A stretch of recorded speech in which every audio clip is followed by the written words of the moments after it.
Okay, so we should be streaming now on Facebook. It's just a few minutes before 7 o'clock, which is when our World of Haystack Rock Library Lecture Series begins. I'm going to act like I'm on the radio here. So thank you all for joining us for another episode of the World of Haystack Rock with the Friends of Haystack Rock. Like I said, we'll be getting going in a few minutes. But before that, I just have a few announcements, such as the sun is out. It is absolutely gorgeous in Cannon Beach. It is fantastic weather. I'm going to make everyone jealous who isn't here right now. It looks like Friday, it is supposed to be 72 and sunny, which is just absolutely perfect down here. So I am looking forward to it. Might even go out and try to get a little tan, which would be fantastic first time of the year to get a little tan. I am also looking forward to the night skies. You know, I think it was either last week or this week was night sky week, and Cannon Beach just has an incredible night sky. We don't have a whole lot of city lights. There's in fact, I believe a couple ordinances that prohibit, lights shining out to the beach and up and all that to protect our wildlife and also to create a really cool night sky. So that is one of my favorite things in Cannon Beach. I have seen the Milky Way before out here, which is just incredible if you haven't had the chance. So it looks like it's about 7 o'clock. So again, thank you to everyone for joining us for the World of Haystack Rock Library Lecture Series. My name is Hannah. I'm a board member with the Friends of Haystack Rock, and I'm so excited you're here to listen to us and all the cool things that are happening on the North Coast of Oregon. So just a few things before we get to Katie is that the puffins are back. I'm so excited about the tufted puffins being back. I keep telling everyone about it. So hopefully this morning I went out and I saw two flying around as well as gulls, and I got this great video of a peregrine falcon sitting on the side of the rock just eating something. I didn't get there at the beginning, so I just got there at the tail end. But that was really neat to see. And there's actually going to be a Welcome the Puffins event this weekend with the Haystack Rock Awareness Program. So check out their Facebook for more. Our next Solve cleanup is going to be May 8th, which is also World Migratory Bird Day. So that will be a fun way to celebrate that. And then we also have another photo contest starting soon on May 1st. So check out our Facebook, check out our website, and you can see all those cool events that are going on. And then we're also going to be extending our lecture series with some really neat speakers. So I'm looking forward to that too. So yeah, Facebook, website, it's pretty easy to find the Friends of Haystack Rock and see what's going on. So Katie, we are so excited to have you join us, who was raised in a home under oak trees where she spent many hours collecting bugs, making mud pies with her sister, and camping and hiking with her parents in the summers, getting all dirty. And it is likely the lifelong exposure to the natural world that led her on a path to study biology. She later settled on Oregon's North Coast with her husband, Scott, in 2003 and spent time doing field work with the Forest Service, Bureau of Land Management, and Oregon Department of Fish and Wildlife before finally finding her calling, working in land conservation with the North Coast Land Conservancy. In 2005, Katie started as the North Coast Land Conservancy's first stewardship director, working under the founding executive director, Neil Main. And then in 2008, she stepped into Neil's shoes as the executive director. And although her job at the North Coast Land Conservancy keeps her inside more than she'd like, she does manage to get outside and follow in her parents' footsteps, bug collecting with her 3 sons and spending the summers hiking and camping with the family. And Katie, thank you so much for joining us, and everyone watching on Facebook and here as well on Zoom. Please make sure if you do have any questions to type those in the chat, and we'll ask Katie at the end and maybe sometime in the middle. So thank you so much, Katie. Take it away. All right, excellent. Thanks so much, Hannah, and everybody who's watching, and especially thanks to the Friends of Haystack Rock board and volunteers for making it possible for us to get together like this tonight. So I am going to give you a presentation that I am calling Conservation is Climate Action. And I work for the North Coast Land Conservancy. I'm the executive director, and the type of work that we do on the North Coast is protecting natural lands. And anybody who's involved in this kind of work these days, you know, any type of environmental work, whether it's your passion, your desire, your profession, or just your belief system, what is on everybody's mind in a very pointed way right now is climate change. And so I want to talk to you about the part of climate action and the way in which we can support and mitigate and positively affect climate change through conservation. So I'll step back just a minute here to talk about North Coast Land Conservancy. So we work locally here on the North Coast. We serve from the mouth of the Columbia River in Astoria down to Siletz Bay in Lincoln City. And our niche within the environmental movement as a land trust is that we have a very direct relationship with land, with particular places. We own and manage land for their natural values. We do this under this larger vision that we care deeply about, which is really about the Oregon coast and wanting to be a part of a movement that ensures that the Oregon coast is a place where people, plants, fish, and wildlife all thrive. And so private land conservation, land trusts, is something that has been around for a while now, and but it's starting to become a really critical part of the national movement and the effect on natural lands in our nation.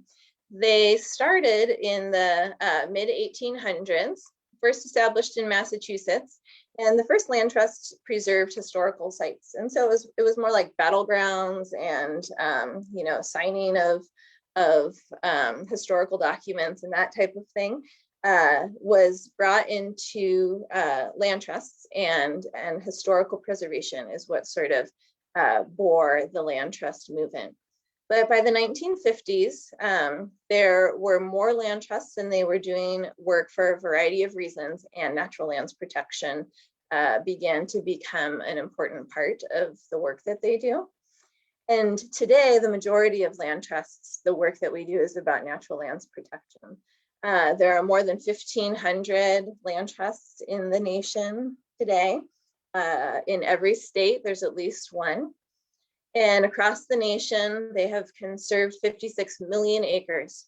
That's twice the land base of the national parks that are in the lower 48 states. And so the land trust movement across the nation is having a huge impact on the ability for our nation's landscape to remain resilient and thriving and connected.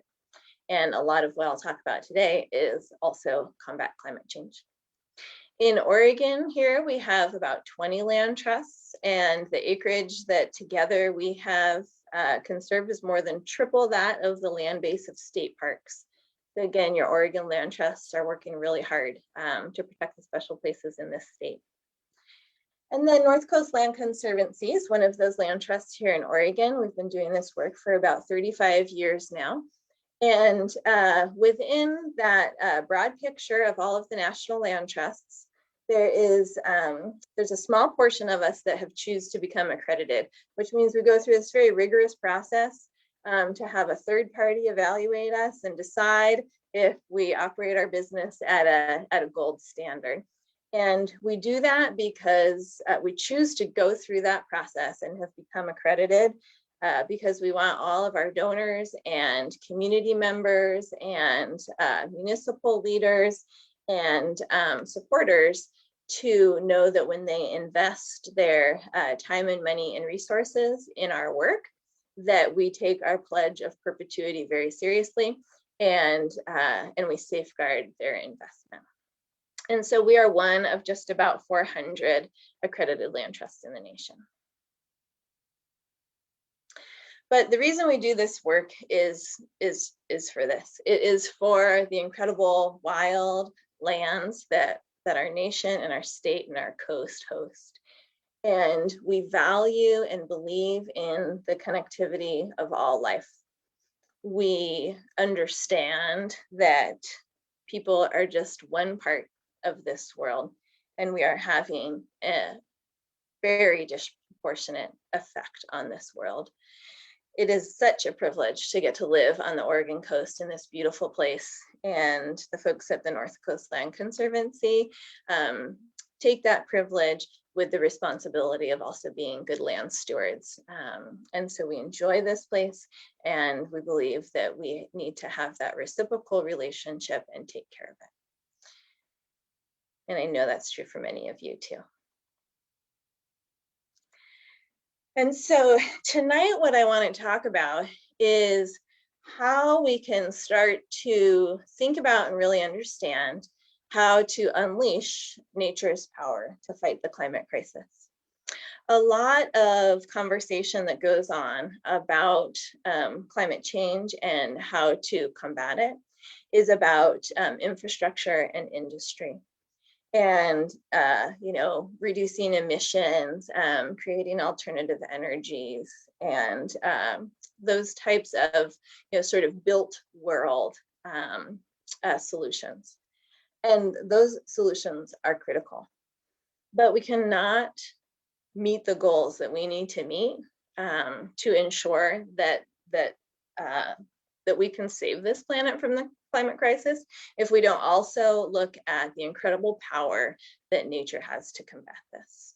And so I am going to take us through examples from not only North Coast Land Conservancy, but from around the state of what other land trusts are working on and the type of work that's happening in Oregon that contributes to protecting these natural places and this life support system, and talk about the different ways in which it is supporting and combating climate change.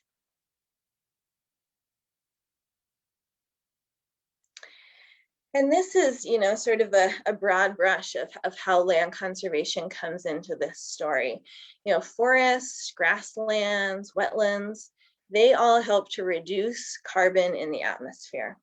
And we're going to spend a little time talking about some of these different sort of scientific and linguistic ways in which we talk about climate change. It can get real jargony, and there's a lot of different ways to say the same thing. And so I want to spend a little time on those definitions. But carbon in the atmosphere, atmospheric carbon, is what our problem is. That's what's creating the warming of the planet and the change in temperature around the world, and we're starting to feel the effects of it. And the element of our society and of our planet that has the greatest capacity to reduce carbon emissions are plants. And so forests, grasslands, and wetlands that grow plants so that plants can eat that carbon as food and put it into the soil and store it in their wood and fiber is one of the greatest assets and most important things that we need to pay attention to really meet these goals that we need to meet around climate change. And so that is why land conservation comes into the climate conversation in a huge way, and yet traditionally hasn't had such an emphasis on it, because we are necessarily having such an emphasis on reducing emissions through industry and infrastructure. But simply reducing them isn't going to solve our problem. We need to also draw down carbon out of the atmosphere. The stuff that's up there right now needs to come out, and we also need to stop putting it up there. Those are the two things we need to do. So conservation is climate action. And so I pose this question: is the climate for change now? And climate change is incredibly controversial. We know that. It's probably not something you necessarily bring up at family holidays or in a mixed company of strangers. It can be a divisive topic, yet it's something that we certainly all have in common. And so there's a lot of perceived division in our political and social circles around climate change, yet there is no division amongst scientists around the globe about climate change, the effects of climate change, what's causing it, and what can solve it. And I can speak from being a part of a scientific community that scientists come from all walks of life. They're Republicans, they're Democrats, they're immigrants, they're Native, they're white, they're people of color, they're male, they're female, young and old. And from around the globe, this is true. And there is no division amongst them about the truth of climate change. And so that's why I say there's perceived division, because the reality is that 4 out of 5 voters in our country favor a plan to protect land and waters to meet the climate change goals that we have by 2030 and 2050. And so there's a huge amount of synergy and energy and vision pointing all in the same direction right now. So what's going on globally? Of course, there's a whole lot, and I'm not going to cover all of that. But there are a few major things that are happening globally, nationally, and in our state that I just want to point us to in this bigger picture before I get down to the best part, which is the local examples of how change is happening. And so globally, you know, it's a pretty big deal, the Paris Accord and the Paris Agreement. That's something that brought together 196 countries around an international treaty adopted for climate change. It set goals for the degree of change in temperature that we want to achieve. And to achieve these long-term temperature goals, countries aim to achieve a climate neutral world by the mid-century. And we are nowhere close to climate neutral right now, but here there is this global effort to share information, share technologies, and figure out together as a global society how to fight the climate, because again, it's something that's going to affect all of us.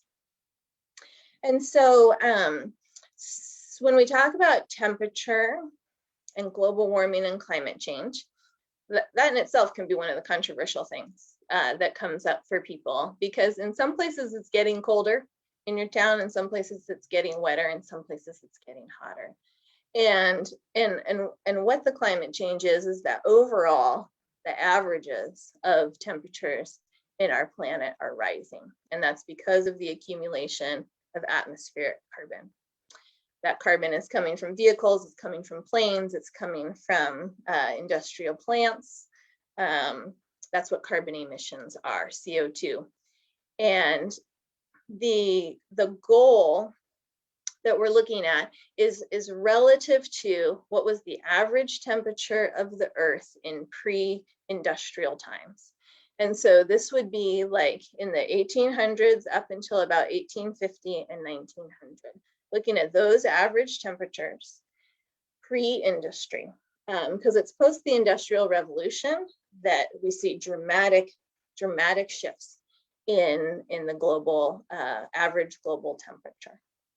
And so this goal that is within the Paris Accord, the Paris Agreement, is that all of these nations that came together, and the US is one of them. We were in it, we were out, now we're back in. Is that we're committed to holding the climate to be only 3.6 degrees Fahrenheit, sort of above those pre-industrial temperatures. Once we get higher than that, we have huge global problems, you know, massive wildfires, massive sea level rise due to the melting of the ice caps, and also just the expansion of water. That happens when water gets warmer, it gets bigger. And so it gets greatly exacerbated. Once you get a few more degrees up, we start to see huge problems across the world. And so there's this very pointed goal around the temperature that we're looking to achieve. And then in the long term, we want to achieve carbon neutral. And I'll talk a little bit more about what that means. So globally, there's a lot of synergy coming together around this. I'm not saying it isn't without controversy, but there's a lot of synergy coming together. Same thing for nationally. Of course, not without controversy, but we are starting to have communities from the political divides and the social divides come together around some plans. And quite notably, what just happened recently is an executive action by the president. It's something that's called Biden's 30 by 30 plan. And this executive action is directing the Department of the Interior to achieve conserving at least 30% of lands and 30% of ocean waters by the year 2030. Like, that's only in 9 years. That's a huge, wonderful goal that has been set out, and it's been set out by executive action, which means that, you know, federal governments have to start looking at funding and policy to be able to support states and local municipalities and private organizations like mine, like Haystack Rock Awareness Program, those that are doing the very local on the ground work to do this type of conservation work. And so supporting this executive action is going to bring more money into our states to specifically support natural and working lands conservation. Right now, to give us hope, because that sounds like a huge goal and might sound like it's not very possible. And I want to give us hope that it is possible. Because right now, approximately 60% of the land in the continental US is in a natural state. And so we have 60%, you know, still to work with. That's great.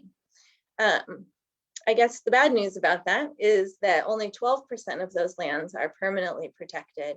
And we lose the amount of a football field every 30 seconds. So of that 30% is being whittled away right now. I mean, of that 60% of land in the nation, it's getting whittled away right now as I talk to you. But there's still a lot to work with. And like I said, there's more than 1,000 land trusts around the country that are ready to implement this as it comes down from the federal and state governments.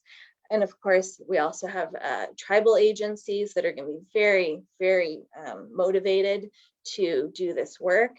And the federal agencies, Forest Service, BLM, and others that are now directed to specifically do this type of conservation work. So in the next 9 years, we're going to see huge changes in what we see coming from our government and from our local support around land conservation. It's going to be to everybody's great benefit.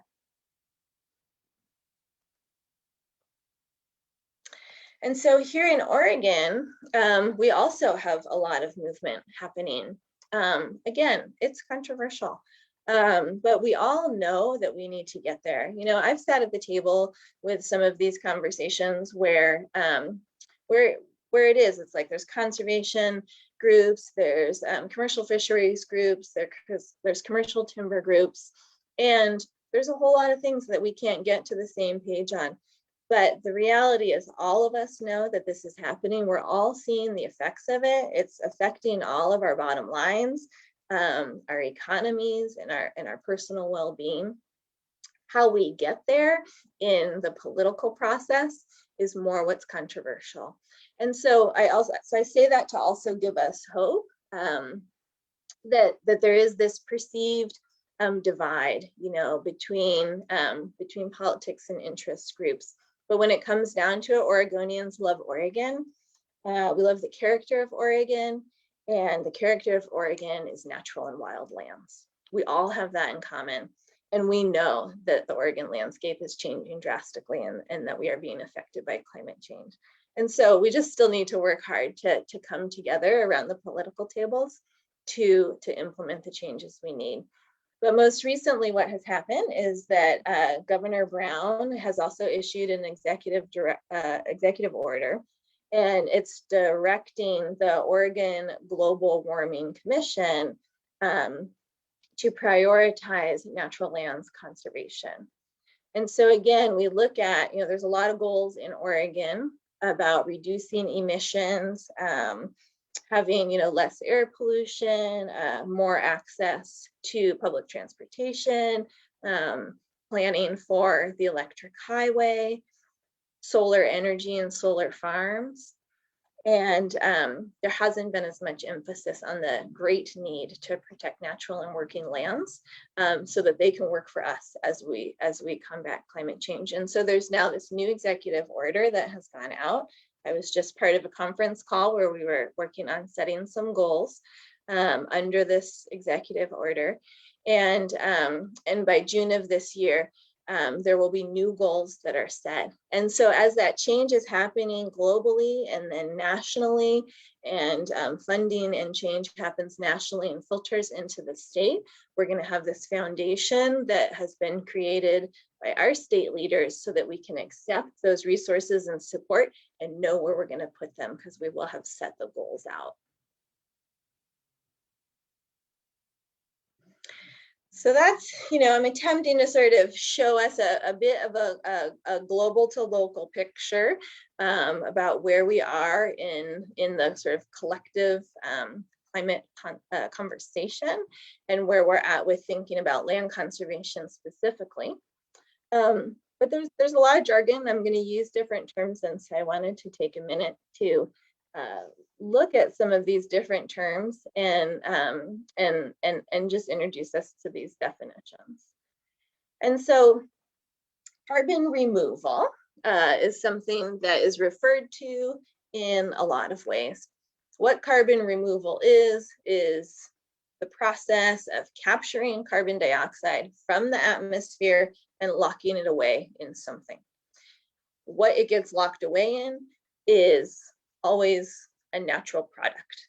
And that is because plants breathe in the carbon dioxide and then they only breathe out the oxygen. So the carbon of the CO2 has stayed inside. The way that it then is going to get into rocks and soil is also through that exercise through the plants. And so carbon removal is the process of removing atmospheric CO2 from the air and then storing it, and it's storing it away for at least decades, if not centuries. Drawdown is a term that gets used in a few different ways. Carbon removal and drawdown can have the same definition. It's the removal of carbon. But drawdown also has its own sort of definition, which is about a point in time, and it's about the point in the future when the levels of greenhouse gases, which largely CO2 is the greenhouse gas that we are concerned with.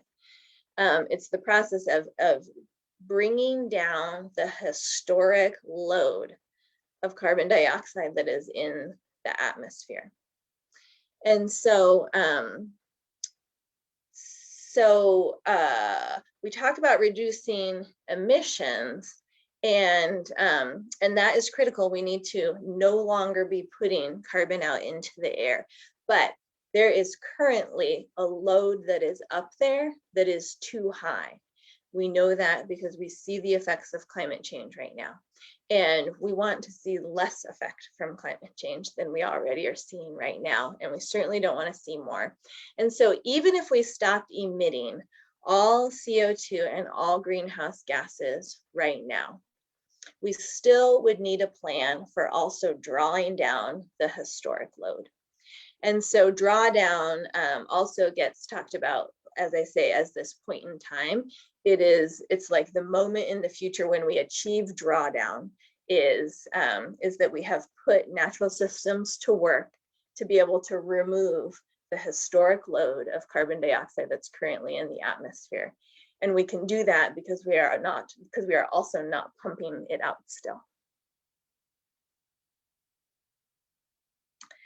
And so carbon sequestration is a big word that people in my profession use all the time, and then you find us, out and about talking about carbon sequestration, and then we remember that that's sort of a ridiculous mouthful of a word, and so we'll try to simplify it a little bit. Carbon sequestration is sort of yet another way to say a few of these things.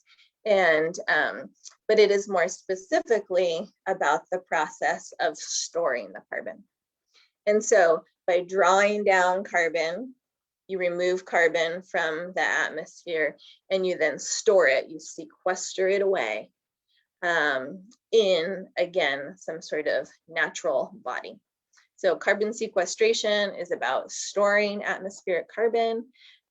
People talk about it also as just simply carbon storage. And then carbon neutral is a term that is also very much a part of sort of climate action planning. And that's what our goal is. That's what the global goal is. It's what the national goal is, and it's what our state's goal is. It's to achieve carbon neutral.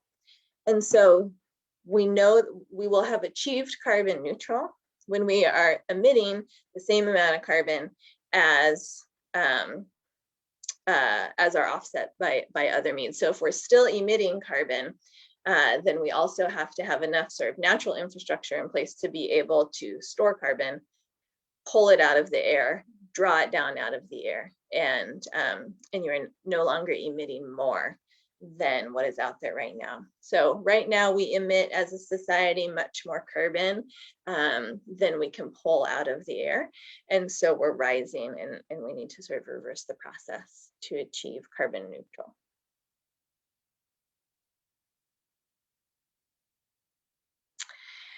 And so, so that's sort of definitions and sort of global to state picture.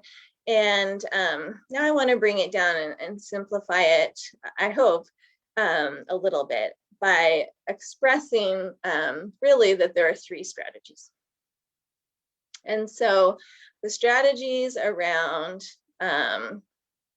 essentially achieving climate neutral, combating climate change, is one of them is by reducing climate emissions. And so those are the infrastructure and industry solutions. And that's a major part of it. But it's also just one part, reducing the climate emissions. We also need to increase carbon sequestration. So that is what I'm going to spend most of the rest of the night talking about, which is about natural climate solutions. And so we're going to increase the ability for our natural systems to work for us. We're going to help them be able to store more carbon in the natural lands themselves so that we can pull carbon out of the atmosphere. So we need to increase carbon storage, and you do that with natural systems. And then the reality is that we are not at carbon neutral. And so we currently are being faced with the effects of climate change. And so as we work towards reducing and reversing the effects of climate change, which these actions are going to do, and those executive orders are pointing us in that direction, that's about reversing it. Right now, we're still in it though, and there's going to be a time lag before we get it reversed, and we're feeling the effects, you know, the wildfires, flooding, sea level rise, you know, snowstorms happening in weird times of year, freezing happening at strange times of year. All of that is a part of what's going on right now because of the changing climate. And so in the meantime, to protect ourselves, our natural systems, and our societal systems, we also need to mitigate the effects of climate change. And those are also natural climate solutions. And so I'm going to share a number of great examples of the type of natural climate solutions that are being implemented around the state, and kind of talk about those different categories. You know, is this a carbon storage kind of project, or is this a mitigating the effects kind of project? But before I jump into that, I've just said an awful lot and it's a little bit dense. So I'm going to allow myself to take a deep breath and allow you all to take a deep breath. And if there are any questions so far, I would be happy to try to answer them before I go into these examples around the state.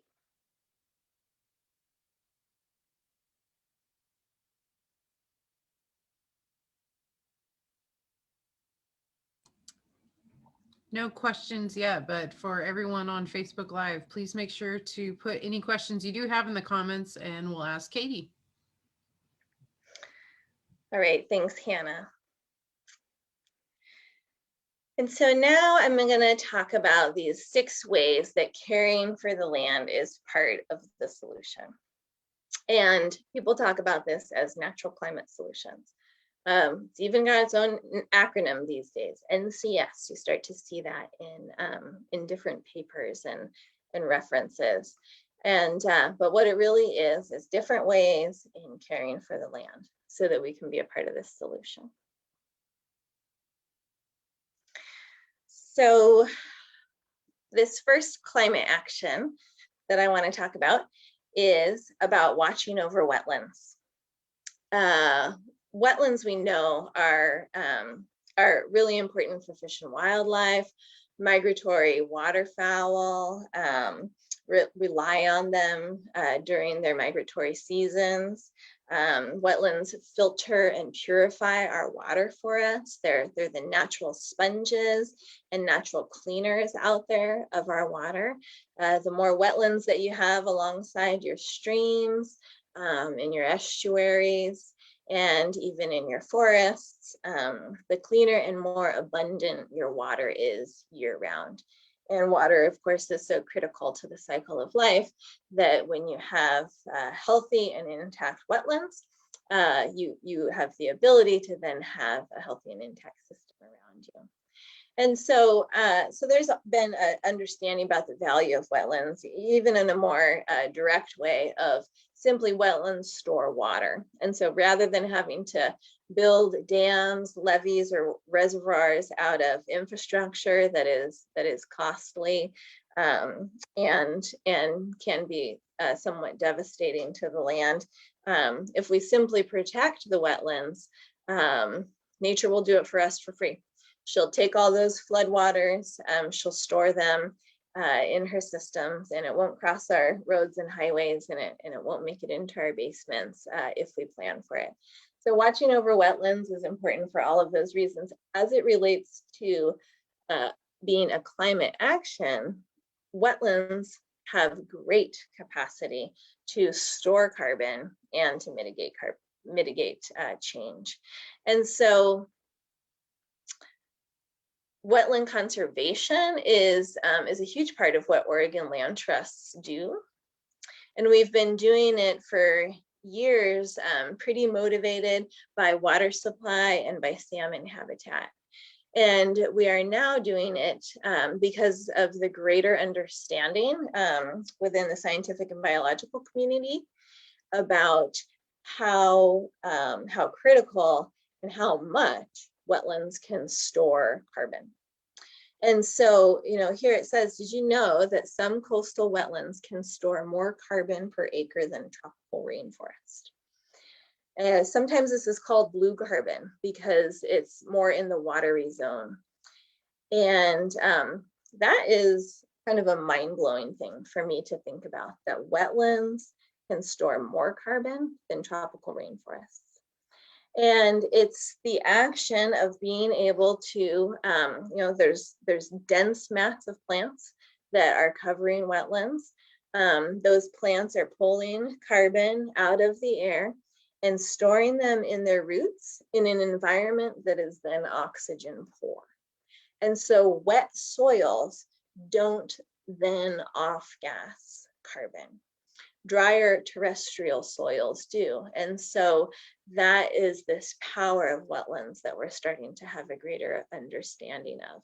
And so in our state wetlands protection, because we're Oregon and we have a lot of water and we have a lot of wetlands, particularly coastal wetlands, that can be a very big benefit and have a offset value for storing carbon.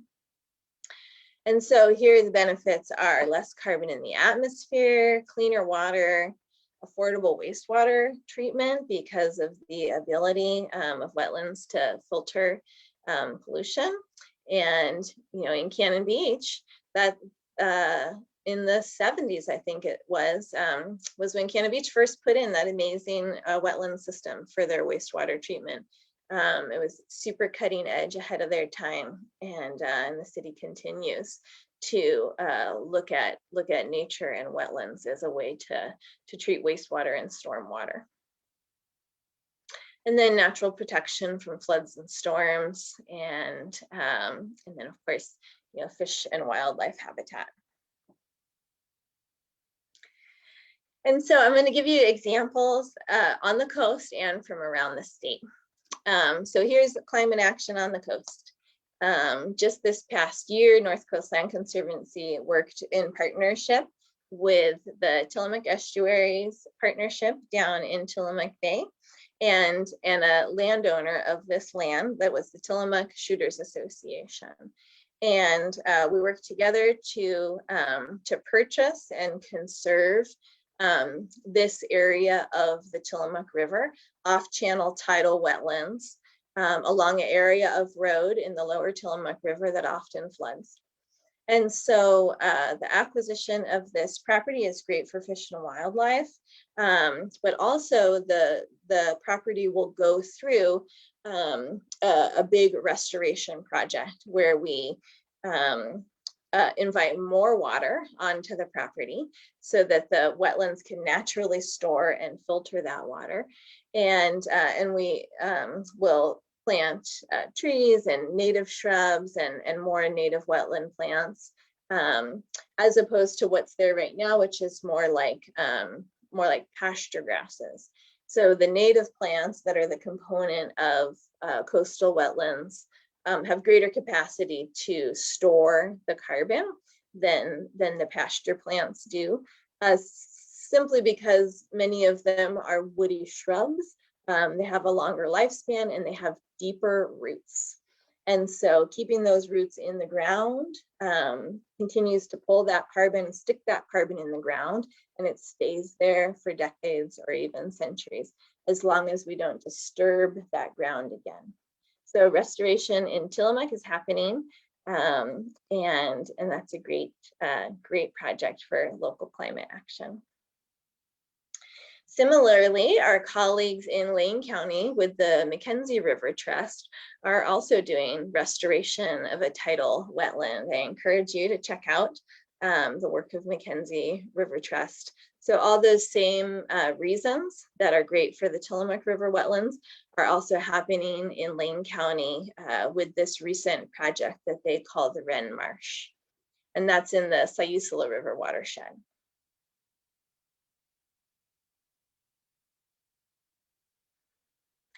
And so I told you I was going to do 6 climate actions. So here's the second one that I'm going to talk about. And this one is the idea of mitigating change. And so again, prior to getting to carbon neutral, we are experiencing change. If we don't get to carbon neutral, we'll get close, but we will continue to experience a changing climate. And that is going to affect people, and it's going to affect all fish and wildlife. And so here's an example of how we can do our conservation to plan for those changes that are going to happen. And this one is about cooling down rivers and streams.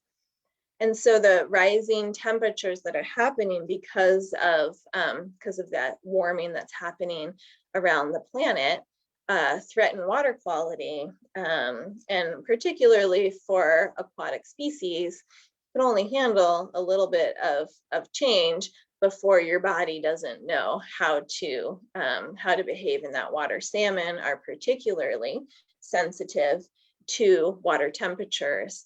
And so doing work now to cool down our rivers and streams will have great benefit for our fish and wildlife, for our drinking water quality, and for our fisheries industry and economy. So that we can ensure salmon survival in our streams. And so land trusts all over the state spend a lot of time focusing on salmon restoration and conservation. And so the ways that we work on cooling down rivers and streams is maybe by bringing that land into permanent conservation so that we can then be the forever stewards of that land. And in doing so, we can replant riparian zones, putting more shrubs and trees next to the stream so that those shrubs and trees can then shade the stream. Those shrubs and trees also make for microclimates. You notice microclimates around the coast a lot, and that happens all over. So anywhere there's a little bit of shade, not only are you sort of shading the stream, but you're starting to change the little mini climate that's right around the edge of the stream, which is then going to also cool the rocks, cool the soil, and it's going to compound that effect. And so planting the vegetation around it changes that microclimate, shades the water itself to keep it cool and to keep the animals that are in the water pool. And so that's mitigating the change. The change is happening, climate change is happening, and we are going to plan for there being more shade and restoration around these streams. And so here we have benefits that are including the cleaner and colder drinking water, flood prevention, even with cooling down rivers and streams, again, because temperature expands and changes water behavior in a pretty dynamic way. It's important, especially for the young fish, to have that right temperature. They're so sensitive, they're so small, and for that nursery habitat when they're young, and for the overwintering habitat, it's particularly beneficial. And then, as we know, salmon and fisheries are a huge part of our state's economy through recreation and food supply and commercial fishing. And so cooling down rivers and streams, taking this climate action has an important effect, positive effect on our economy. And then it also contributes to drawdown. So not just mitigating for the change, but because we're putting more plants in the ground, we're going to pull more carbon out of the air. And so it's really a double benefit that way. So there's many examples of how the North Coast Land Conservancy has worked on the coast and, to cool rivers and streams. This is one of the examples. And it almost seems counterintuitive because it's about beavers. And so this example is about Thompson Creek, which is in North Seaside. Thompson Creek is a coho salmon bearing stream that flows into the Nicanicum estuary and out into the ocean there. And part of the restoration efforts that we have done here at Thompson Creek are about beaver habitat. And so not only have we planted the types of trees and shrubs that we know beaver like to eat, like willow and alder trees, we plant those along the stream. But we also have actually mimicked the kind of like the trusses or the pillars that will help to build dams. So we sort of mimic dam building like structures and material to encourage the beaver to return and to give anchor points along the river where when a beaver takes down a tree and that tree floats down the river, there is an anchor that the tree can catch on. Because as streams have lost their riparian zones due to, maybe agricultural clearing or development or forestry, not only is there not much food and shade being provided by the trees, but there's actually nothing to anchor these beaver dams. And so the thing about beavers and why beavers know best is that, of course, beavers and salmons and streams all evolved together on the Oregon coast. And as it turns out, beavers are very important to the water cycle and to the salmon life cycle. So even though what beaver are doing are cutting down trees and shrubs next to the stream, for one, they do it in such a way that those trees and shrubs mostly resprout, particularly willow. It's actually very well adapted to beaver. Willow grows more and more robust the more that you cut on it. And that's a preferred food source for beaver. And so beaver never kill, I shouldn't say never, but beaver quite often are not going to actually kill a willow. And when they cut it down, they're actually going to encourage even greater growth from the willow. And so in that way, they aren't damaging the riparian zone and they're putting wood into the stream. And wood in the stream and dams are really important water storage. And so as the stream's coming down the hillsides, it needs to have logs and woods and dams for a variety of reasons. It slows down the water. We want the water to go a little bit slower so that it can percolate into the soil and get stored in the groundwater. And we also want water to go slower in the winter so that as the salmon are swimming upstream, they have spots where they can rest. Because if they just have to go straight upstream in the massive velocity of the winter rains, they're going to get too exhausted. They won't make it to the spawning grounds. But if there's a log down, that means there's going to be a calm water pool on the other side of it. And all fishermen know that this is true because that's where you're going to drop your line in, because that's where the fish are resting and they're going to stay there for a little while. And so logs and dams become really critical salmon habitat for those resting pools as they're adults. They're also critical rearing habitat for the young juveniles because they create deep water. And so those deep pools are nice and cold down at the bottom. They're shaded.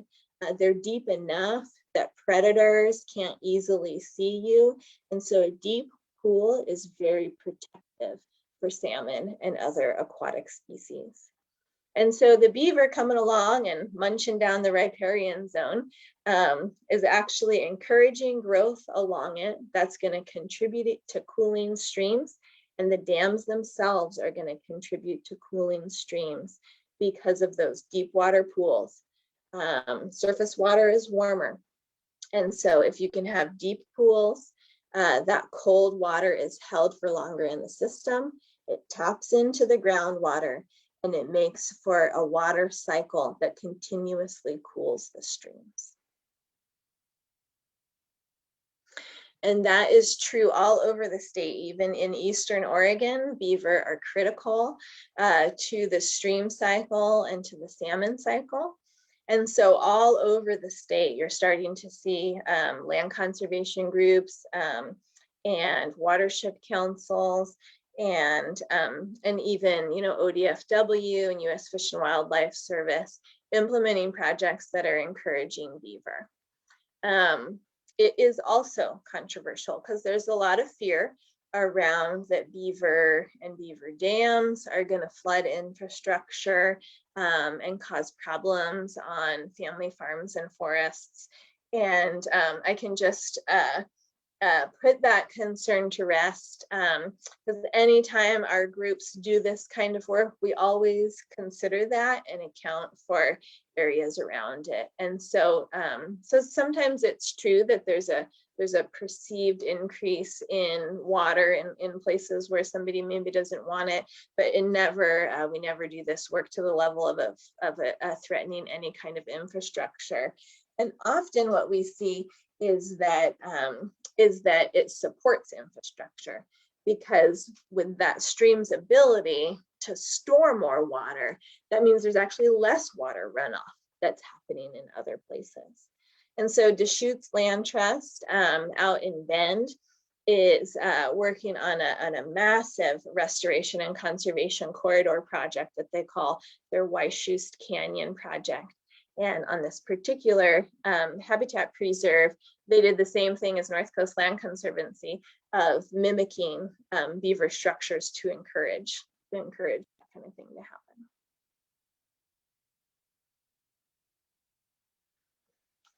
And so here is another one of the climate actions, which is emission reductions. And so I have largely talked about these natural solutions as storing carbon and mitigating carbon. But there's a lot of great climate action that can be taken around farms.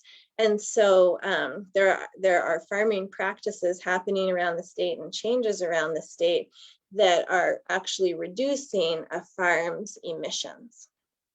And so, I lost my cursor. There we go.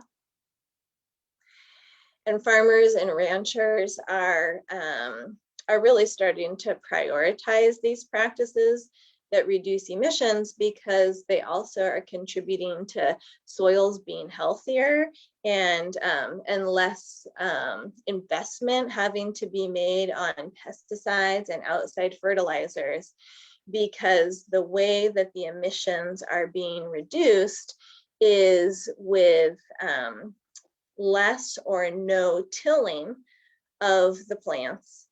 The plants themselves, keeping the roots in the ground, is what is storing carbon.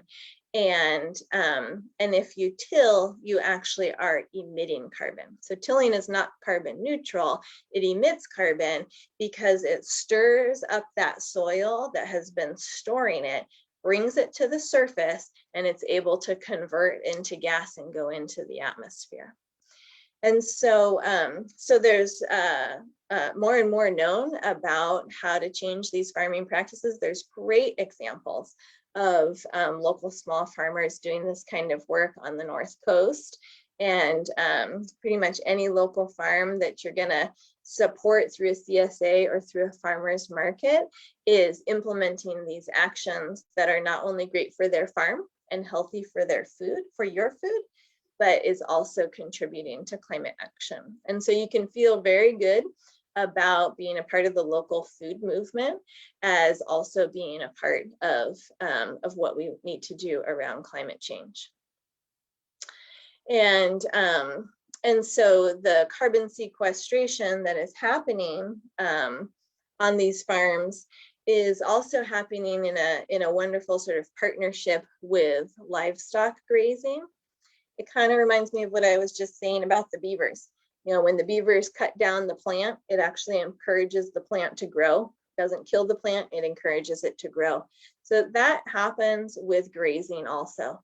And so if you have a system in which you're growing plants for harvest, and in that same area, you're growing plants that can be munched down by your livestock, and you make sure to rotate the livestock such that you never overgraze, the livestock can move through and they can nip at those plants, and it actually encourages those plants' roots to go deeper. And when those roots go deeper, they pull more nutrients out of the air and they store more carbon in the soil. And both of those things enrich the soil and is a natural fertilizer for the soil. And so bringing the system back together is a major part of some of these farming practices that are changing, or that maybe we're going back to, where instead of having food separate from feed, separate from livestock, if we put them all together in one place in a balanced system, they support each other, they make delicious food, and they also fight the climate crisis. And so here are some of those benefits laid out. It starts to be additional income for farmers in many ways because of the savings that you have once you make these types of changes. And then, of course, just having local access to food in rural communities in particular reduces the amount of global shipping that goes on, which greatly impacts emissions. You know, airplanes and trucks trucking our food all over the world when we can just all grow it all right here. That greatly reduces emissions. And so there's all kinds of great examples of farms that are doing that kind of work here on the coast. And I wanted to give you examples of how you can just do it at your house also. I'm not much of a gardener, or certainly not a farmer myself, but I do enjoy having my little place and plot of land here. And so I've become myself a little more familiar with these. And through studying my work in natural lands protection, and then also my recent studies around climate action, I've been pretty inspired by the simple changes that anybody can make just at their house. And so, so again, at your house, whether you're growing flowers or shrubs or veggies, if there's anything that you're growing at your house, the main thing that you can do for climate action is keep the roots in the ground. And so rather than totally tilling up the soil each year, or you know, constantly changing everything, you sort of plan your little beds and your areas so that you can keep the roots in the ground.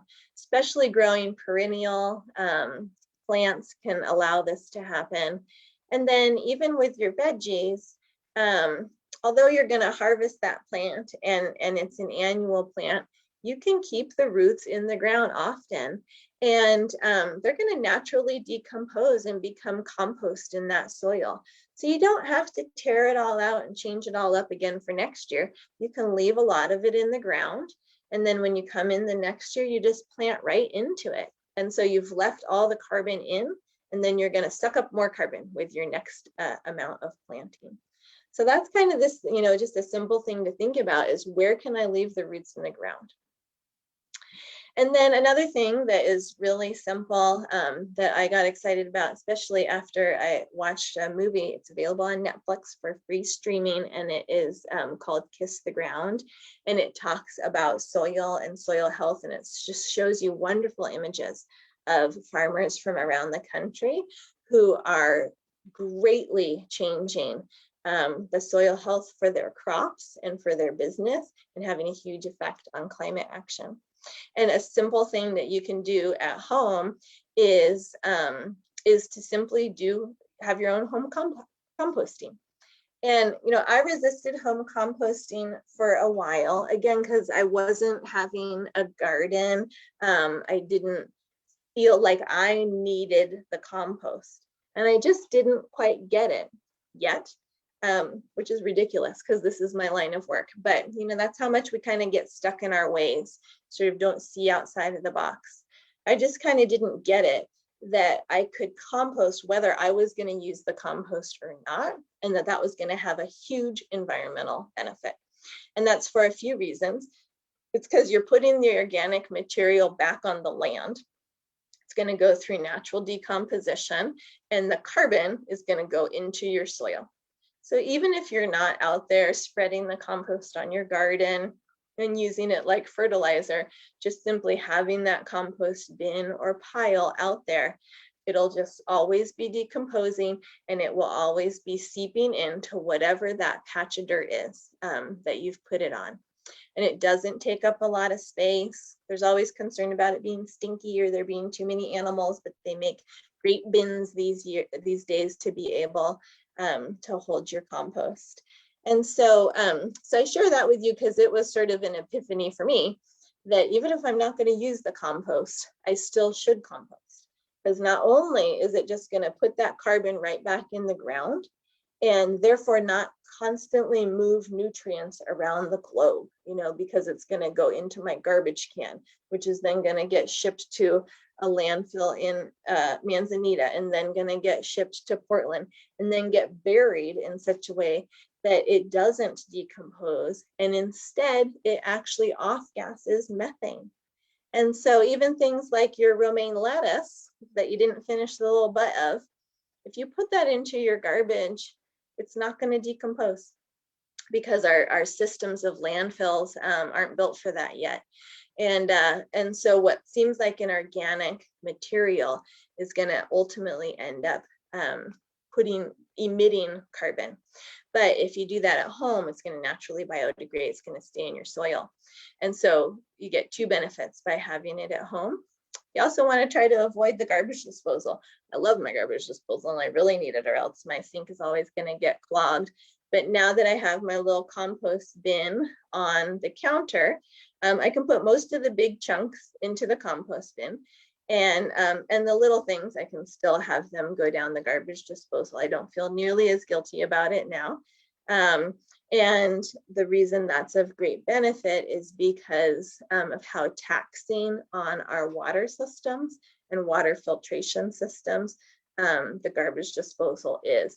All that organic material going into water adds actually too many nutrients to the water. And so massive infrastructure has to be built, and great emissions are put out because of those filtration systems that have to filter all that out. So that is a very simple thing that you can easily do at home. whether you fancy yourself a gardener or not. And so around the state, especially in Eastern Oregon, the land trusts that work out there are working with agricultural lands a lot. And there's a great example of a family that's on a century farm. Multiple generations of Woody Wolf's family have been on this land in the Lostine River Valley out in Wallowa County.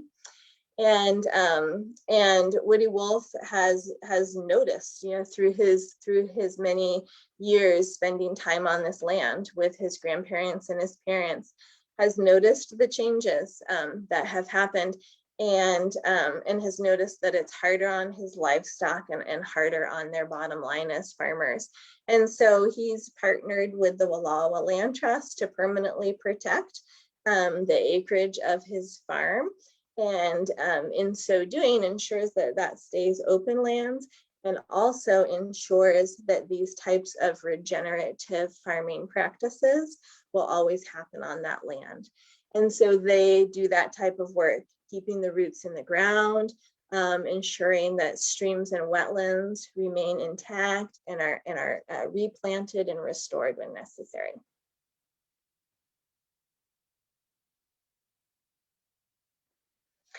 And so we're getting down to the last two climate actions here.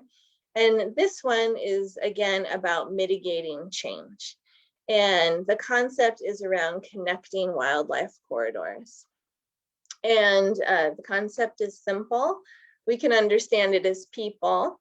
We need corridors to be able to move about, to get to our food, to get to our jobs, to get our children to school, to go about our lives. We need corridors. We need roads to be connected, not just pieces of road here and there, but roads all together that get you from one place to another that makes sense. And wildlife needs the same. To access their food, their water, and shelter, they need to be able to move about corridors to do these things.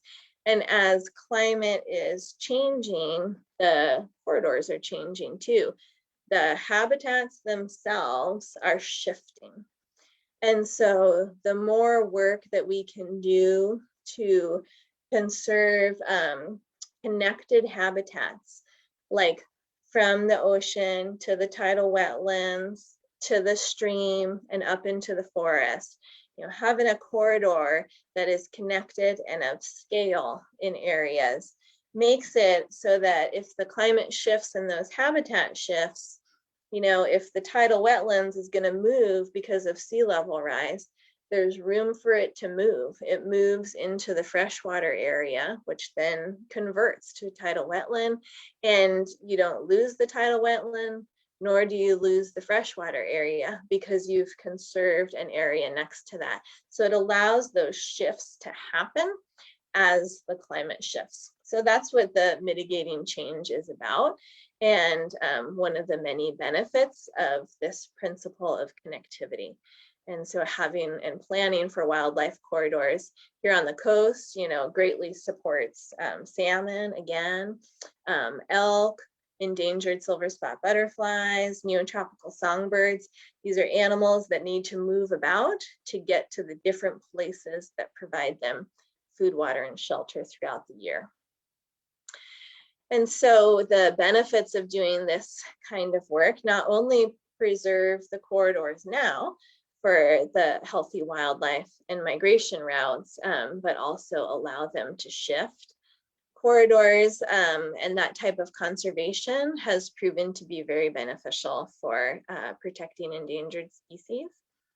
And also, these corridors are beautiful. And so they have a direct benefit for people to be able to see these wide open spaces as a part of our daily lives, maybe even see the migrating wildlife themselves as we're traveling up and down the coast.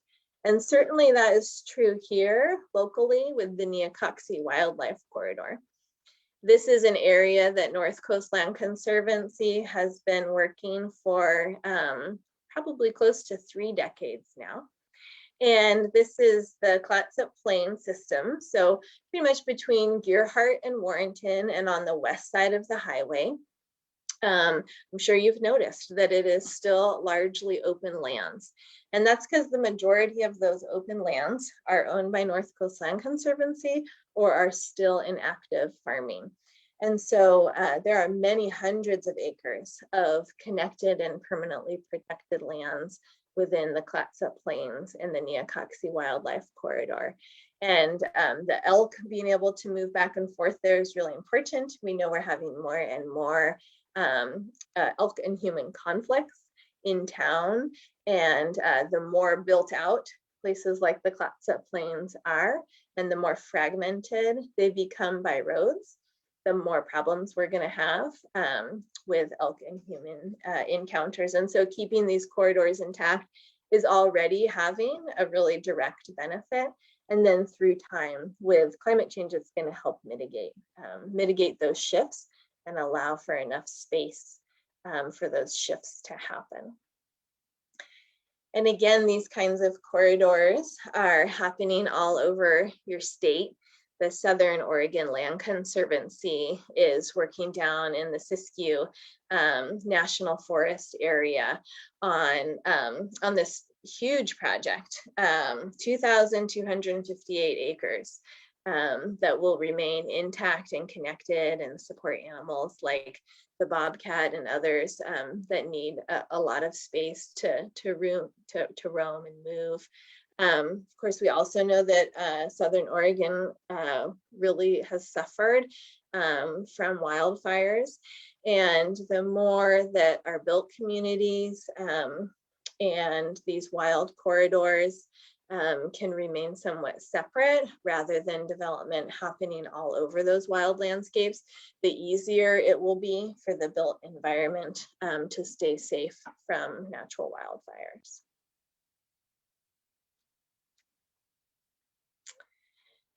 And so this climate action here is about drawdown and carbon storage.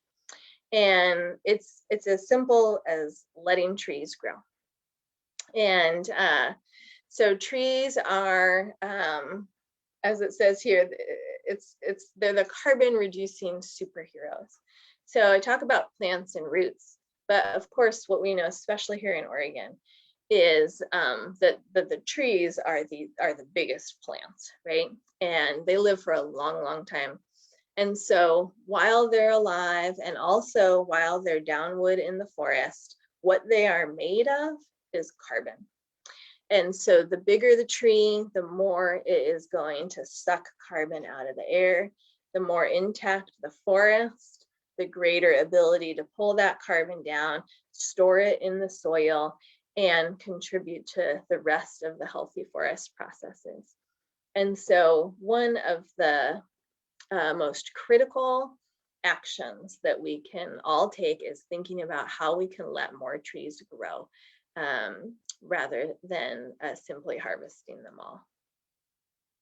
And so one strategy is looking at longer rotations rather than harvesting trees every 10 or 20 years.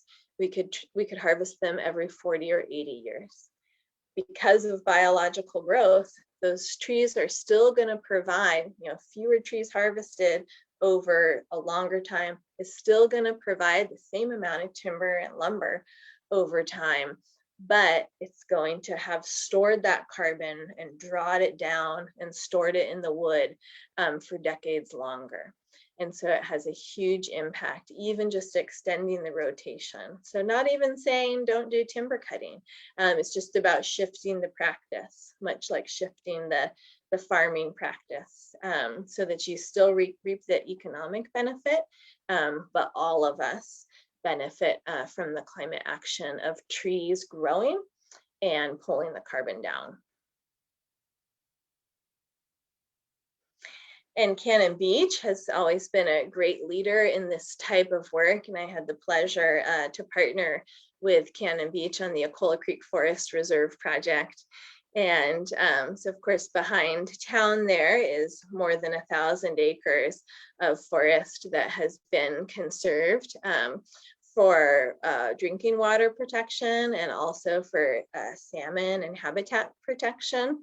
And those 1,000 acres is a big old forest. There's big standing trees there that are already storing massive amounts of carbon in their wood and are continuing to grow. And so every day, the Voelke Creek Forest is working for us in climate action by contributing to drawing down atmospheric carbon. And across the state, this same type of work is happening in Oregon, Washington, California, and Alaska.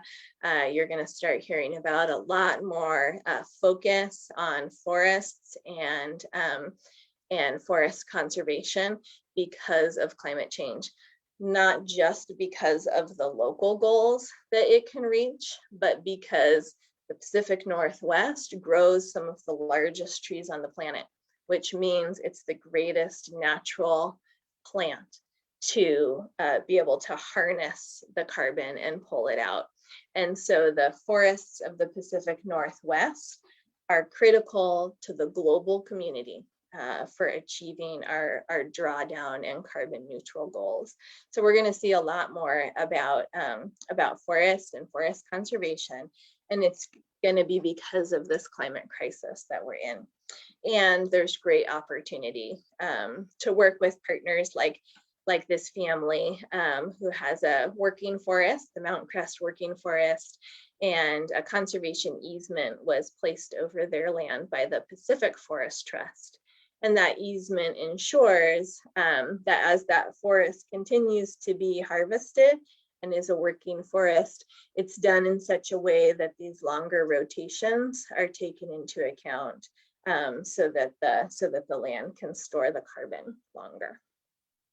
So there's a lot of tools out there for being able to do this kind of work. And so the last climate action that I'm going to share with you, this is action number 6, and this one does it all, and it is keeping it natural. So this one speaks to that presidential executive order of 30 by 30. Simply protect what's already there. It's way cheaper than fixing anything. It knows how to do it all. Mother Nature knows how to do this all. She knows how to harness the energy of the sun. She knows how to draw down carbon. She knows how to support her food systems and provide herself shelter. All of the things that we humans are constantly looking at building infrastructure for and new technologies. The planet has been able to do all of that stuff forever, the most complicated systems. And we don't even understand all of those systems. And so if we can simply keep that 30% or more natural, we are going to be able to survive. And that's a pretty huge motivator. I'm pretty motivated by that. And it goes beyond that because the wild places are beautiful. It's where I love to spend all my time. It's where I'm happiest. It's where my kids are happiest. So I'm going to get direct benefit from it now. And I'm also going to feel really good about how I'm going to contribute to future generations if I am a part of a movement that helps to keep natural spaces natural. And so everything that I've talked about, it absorbs carbon. It mitigates threats like flooding. It keeps less carbon from going in the atmosphere. It emits less carbon. When you're keeping the system natural, carbon emissions, carbon neutral, that's just a part of the package. That's why we're looking at pre-industrial times, because before the Industrial Revolution, we didn't have very great capacity to greatly alter landscapes. It's only post that revolution that we could greatly alter landscapes and also pollute air with our emissions. And so once again, we're going to look to nature's power to harness her ability to do this hard work for us. And so we're just going to keep her safe. And for me, that's incredibly hopeful. Because it's that simple. We can look at the natural places They're probably most of our community's favorite places, and it's going to be a no-brainer to say, let's keep that one natural there. It increases our economies, it increases our biodiversity. All of these benefits come back directly to people also. And so there are also a lot of examples of this happening around your state. And it is the core and the heart and soul of what North Coast Land Conservancy does here locally. And so I'm getting to the end of my presentation here, and I'm going to tell you about this project, which is this climate action that ticks all of the boxes. We are currently working on a project called the Rainforest Reserve. We are 4.5 years into this 5-year campaign to raise $10 million to buy 3,500 acres of forest. And I know this is a familiar view to you here. This picture here, taken from Ecola Point. All of these mountains and ridgelines that you're seeing here, this is all a part of the Rainforest Reserve. This is currently private timberland, and the North Coast Land Conservancy has an agreement to purchase that land from the current landowner so that we can keep it natural.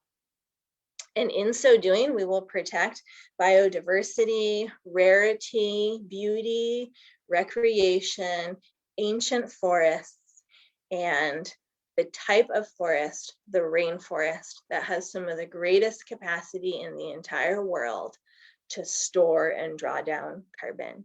So keeping this place natural is going to be a huge local climate action that we can all be a part of. And this is the corridor that the Rainforest Reserve is a part of. And so again, that corridor connectivity is a huge part of how to keep these systems intact and resilient so that they can withstand the coming changes of climate change. The Rainforest Reserve is a part of an unprecedented corridor that will be created in Oregon that goes from the Cape Falcon Marine Reserve out here in the ocean. This is Short Sands Beach. I'm sure that's familiar to most of you. This ocean here is the Marine Reserve. So this is a part of the conservation corridor. The Marine Reserve would be a part of a blue carbon action, protecting the ability for the ocean to store water and for kelp forests to store water and seagrass beds to store carbon, excuse me. And then you go up and over Cape Falcon in Oswald West State Park to where it meets with the Arch Cape Forest Project and the Rainforest Reserve. The Rainforest Reserve is both below and above the clouds here. And all of this forest is a part of that project that we're currently working on. And we are very close to completing that project. We have about ½ a year to go. We have raised $9,600,000 towards our $10 million goal. And so I invite you to be a part of that climate action and check out our website to learn more about how you can support the Rainforest Reserve project. And so I'm going to begin to conclude here. If you have questions, you can start typing them into the chat, and Hannah can ask them to me when I'm done. So in Oregon, the main takeaway here is that we can't reach our carbon neutral goal without using natural climate solutions. We have to look to nature to get there. Even with our most ambitious goals that we have set out for industry and infrastructure in the state, even if we meet those most ambitious goals of totally changing how we approach energy use and emissions, we are still going to need nature to get us the 30 to 50% more to reach that goal. And to get there, that seems like a big deal. Like, oh my gosh, so is it hopeless? Well, it's not, because again, in Oregon, simply our forests can get us there. Not to mention wetlands work and changes in farming practices, etc. But recent studies have shown us that the riparian forests have the greatest capacity to draw down carbon, to store carbon, and there's the greatest amount of acres of riparian forests that would be available to be put to use in that way. And so, so what we see when we look at all of the natural solutions possible across the state of Oregon, everything points to the coastal forests, to your backyards. Avoided deforestation and riparian forest restoration in coastal forests can provide 94% of the needed carbon sequestration for us to reach carbon neutral in our state goal. And that's just to reach our state goal, not to mention the effect that it has at the global scale if we seriously look at that huge benefit for us personally, for our families, and for the world. If we start to look at our forests not only as a benefit to fiber and fuel through its wood, but also a huge benefit to our long-term survival as we fight climate change. Trees are Oregon's greatest natural resource.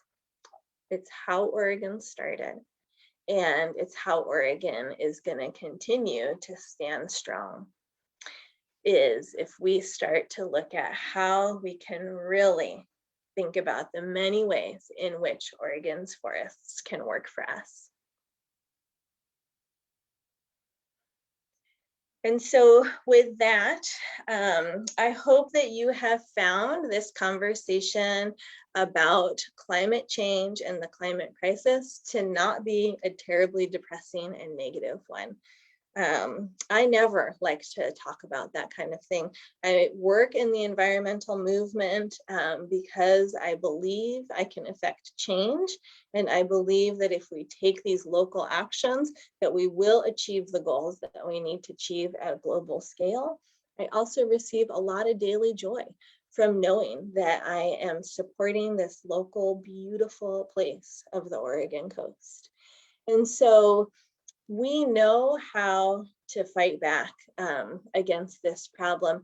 All the tools and technologies are there, and taking care of our natural landscapes is one of the easiest and most obvious ways that we can have a huge positive effect on climate change. And so along with all of my Oregon Land Trust colleagues from around the state, we invite you to join us in our efforts to take care of these natural lands.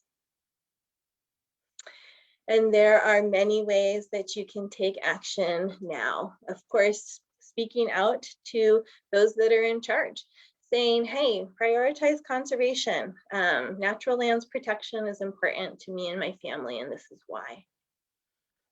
Vote for policies that protect Oregon's natural lands. Volunteer, get in touch with me, get in touch with your local land trusts, and get involved to support that movement. Compost, buy your home composting bin right now. You can do that right now, and starting tomorrow, you'll be taking a new and improved climate action. And of course, you can donate to support natural lands conservation projects like the Rainforest Reserve. Make a huge difference right here in your own backyards. Thank you so much. We are the North Coast Land Conservancy. We've been proudly serving the North Coast communities in Clatsop, Tillamook, and Lincoln counties for 35 years. And I want to thank you for showing up tonight to learn more about this and to learn more about ways that you can support this very doable and important work that is happening in our state. Thank you so much. If there's any questions, I'd be happy to take them. Well, thank you so much, Katie. I'm waiting to see if anybody has any questions. Kelly did say that it's interesting about leaving roots in the ground. That's definitely something that I never really considered to be that impactful.